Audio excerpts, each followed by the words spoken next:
আচ্ছা, বলুন তো, অস্ট্রিয়াতে ওয়ার্ক পারমিট পেতে কতটা এক্সপিরিয়েন্স লাগে? কত বছরের? কোন ধরনের? এই প্রশ্নের উত্তর অনেকে দিতে পারেন, কিন্তু আসল প্রশ্নটা হলো আপনার কতটা এক্সপিরিয়েন্স কত পয়েন্টসে কনভার্ট হয়। এই একটা প্রশ্নের উত্তর না জেনে অস্ট্রিয়াতে অ্যাপ্লাই করা মানে অন্ধকারে হাঁটা। আজকের ভিডিওতে আমরা সেই অন্ধকারটা সরিয়ে ফেলব। আমি সিরাত পূর্ণা, বড়পুলের পক্ষ থেকে।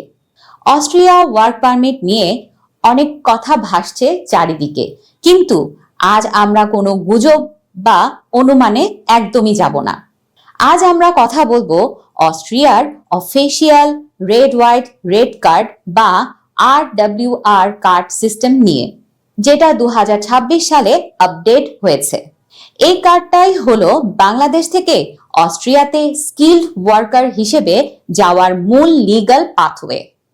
RWR কার্ড মানে রেড হোয়াইট রেড কার্ড। এটা অস্ট্রিয়া সরকারের একটি পয়েন্ট বেসড ওয়ার্ক পারমিট। এই কার্ডে আপনাকে কোনো লটারি করতে হয় না, নির্দিষ্ট পয়েন্টস পেলেই আপনি এলিজিবল। 2026 সালে মূলত 3টি ট্র্যাক আছে।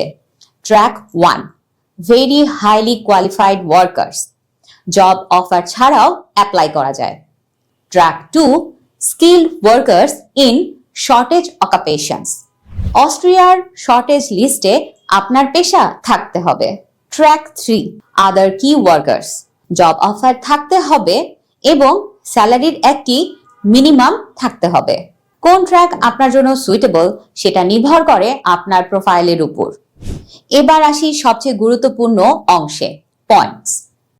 RWR কার্ডে পয়েন্টস আসে মূলত 4টি জায়গা থেকে। শিক্ষাগত যোগ্যতা সর্বোচ্চ 30 পয়েন্টস, ইউনিভার্সিটি ডিগ্রি থাকলে বেশি পয়েন্টস, কিন্তু ডিগ্রির সঙ্গে কাজের মিল থাকলে সেটা আরো কার্যকর হয়। কাজের অভিজ্ঞতা প্রতি বছরের রিলেভেন্ট এক্সপিরিয়েন্সে 2 পয়েন্ট করে, সর্বোচ্চ 20 পয়েন্টস পর্যন্ত।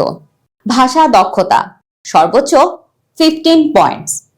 জার্মান ভাষা থাকলে সবচেয়ে বেশি সুবিধা, তবে আইটি বা ইঞ্জিনিয়ারিং এ ইংরেজিতেও পয়েন্টস পাওয়া যায়। বয়স 30 বছরের নিচে হলে সর্বোচ্চ পয়েন্টস, বয়স বাড়লে পয়েন্টস কমে। Shortage occupation track minimum 55 points, very highly qualified track minimum 70 points. অর্থাৎ শুধু এক্সপিরিয়েন্স বেশি থাকলেই হবে না, যদি সেই এক্সপিরিয়েন্স আপনার কোয়ালিফিকেশনের সঙ্গে রিলেভেন্ট না হয়, তাহলে পয়েন্টস হয়তো থ্রেশহোল্ড পর্যন্ত পৌঁছাবে না। 2026 সালে অস্ট্রিয়ার স্কিল ওয়ার্কার্স অডিয়েন্স অনুযায়ী সারা দেশে 64টি শর্টেজ অকুপেশন রয়েছে।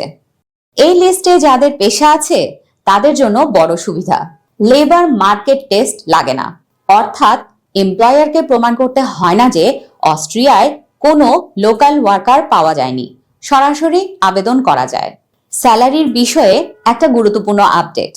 আদার কি ওয়ার্কার্স ট্র্যাক 2026 সালে মিনিমাম গ্রস স্যালারি হলো 3400 ইউরো প্রতি মাসে। এই সংখ্যাটি 2025 থেকে বেড়েছে এবং প্রতি বছর 1 জানুয়ারিতে আপডেট হয়। এখন একটাই কাজ করুন, মাথায় রাখুন এই 4টি প্রশ্ন। 1, আমার ডিগ্রি কি আমার কাজের সঙ্গে ম্যাচ করে? 2, আমার কত বছরের রিলেভেন্ট এক্সপিরিয়েন্স আছে এবং সেটা কি ডকুমেন্ট করা? 3, আমার পেশা কি অস্ট্রিয়ার 64টি শর্টেজ অকুপেশনের মধ্যে পড়ে? 4, আমার জার্মান বা ইংলিশ ল্যাঙ্গুয়েজ দক্ষতা কোন লেভেলে আছে?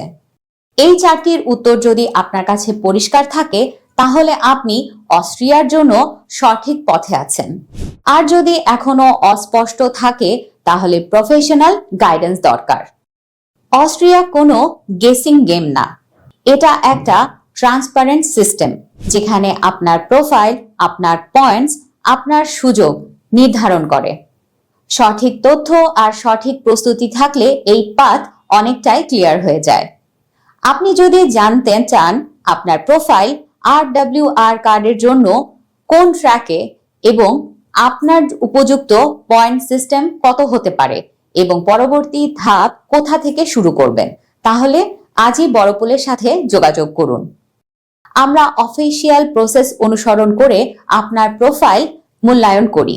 Call or WhatsApp 01711651519। ভালো থাকবেন। আসসালামু আলাইকুম।